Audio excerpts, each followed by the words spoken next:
Good evening. Today I want to talk to you about the state of the Kirana industry in India. The Kirana industry was supposed to die when organized retail came into India about a decade back. It was expected people would go to the Reliance retail showroom or the other big retail showroom formats that came. It came from the RPG group in form of Spencer's. Aditya Birla group tried more. Tata's tried Star Bazaar, and it was expected that the neighborhood retail store would shut up, close shop, and go home. But that has not happened. Even the arrival of Amazon and Flipkart has not dented these people, and these people are still alive. These Kirana stores form the backbone of India's grocery market.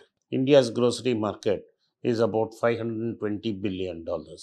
This is a huge business. But how did this Kirana store start? Somewhere in 1888, what was then was Unilever Brothers and now has become Unilever, came to India with crates of soap called Sunlight and tried to distribute them.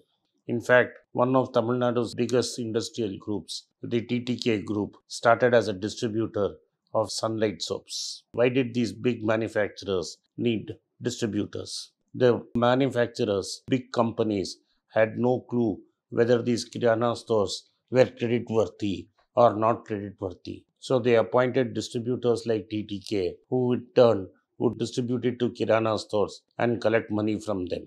This was a viable model because the risk of credit was transferred to the distributors. The distributors also raised money by pledging their house and warehouses and therefore were very careful and miserly in distributing credit. They would distribute the products to only to those people from whom they were very sure of collecting. So there was a narrow circle in which these distributors operated and it looked very difficult. If the today's current two technologies, mobile phone and fintech, was available to Kirana stores way back in 1888, then today they would have become major successes and there would have been many more TTKs than what they are today. What has stopped these Kirana stores from becoming big is lack of working capital. Lack of working capital has meant there will be stunted growth. There is limited amount of capital with a Kirana store and he is not able to expand beyond a point because in the good old days their Kirana stores used to supply to people on credit and there was a monthly pay settlement of bills. So basically he was giving credit for 30 days. Even in households that belong to upper class like mine, there used to be a store in which we used to order goods and month end the bill would be settled. But things have changed with the upper class people moving to big shops and buying using plastic credit cards. If credit cards were available to all and sundry, then this problem would have been solved. But 85% of all credit cards issued in India today belong to only the salaried class. The non salaried business class does not have enough credit cards. Lack of credit has killed many great enterprises. Now things have changed with the way the NCPIL app create Beam, which made sure that there can be transfers, immediate cash transfers, and companies would know exactly how much the Kirana stores were collecting. Google Pay, Phone Pay helped the Kirana store keep on track of how much money they were doing. Bharat Phone Pay uses these transactions to decide whether to give them credit or not. But this is a very minor section. So, even though there are big wholesalers such as Reliance Jio Megamart, West Germany's Metro, or Walmart, the Kirana stores are not able to take the advantage because they neither have the credit card nor do they have a facility to pay cash to these large retailers and buy the material they require. This lack of cash has been hampering this growth for a long time. Recently, technology has changed a lot of things. Two major companies, Swedish Klarana and Afterpay from Australia, have changed and spawned a new industry called Buy Now, Pay Later.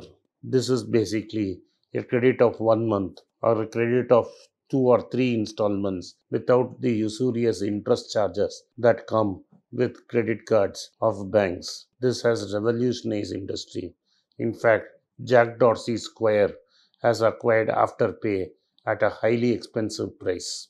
So there has been talk that India will also have its own buy now and pay later industry. In Mumbai, such a fintech ePay later has started operation. It basically allowed on the consumers to buy railway tickets on credit for a small service fee. Recently, it expanded into giving credit to Kirana stores, in which they could buy from wholesalers with whom ePay had a limit on credit, and ePay in turn would settle the bills, and the payments would be made in a month or in two installments of a month or two.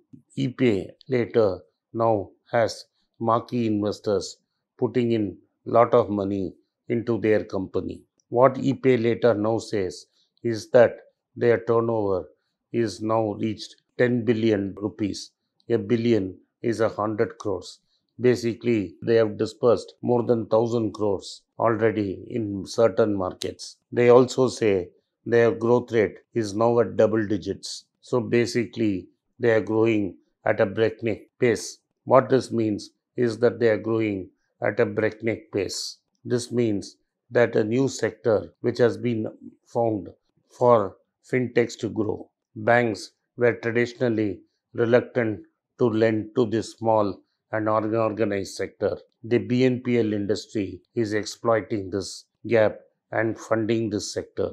This means that their neighborhood kirana store, nobody is no more in the clutches of the distributor who dictates terms, but now can use this capital to go and buy material from wholesalers such as Metro, Reliance, or Walmart.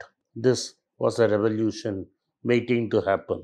The whole idea of opening banks to the private sectors was that this section would benefit. But what private sector banks did was basically lend retail consumer loans in form of personal loans and credit cards to people who were salaried. They added auto loans and home loans to this sector. They were basically looking at secured lending to retail at high margins. The kirana stores or the small unorganized distributor trader was a neglected sector waiting to be exploited, and the fintech industry has reached there. Thank you for watching. Be rich. It's a great privilege and honor that so many of you in thousands have subscribed to my channel and have supported me. I have written 2 books in English, The Alchemy of Money and Ordinary Stocks, Extraordinary Profits. These books are published by us and are ready. If you want to procure a copy, send us a message to the WhatsApp number given below and my team would respond to you. If you want an Amazon Kindle copy, you can click the link below. Finally, those who wish to consult with me can send a mail to berichenglish@gmail.com. Once again, I thank you for your support. If you like this video, press the subscribe button of my channel, hit the like button and turn on the bell notification. नमस्कार, मेरा नाम आनंद श्रीनिवासन है और मैं एक personal finance consultant हूँ। मैं 2 YouTube channel चलाता हूँ पर्सनल फाइनेंस के बारे में। एक मनी पेज तमिल में है।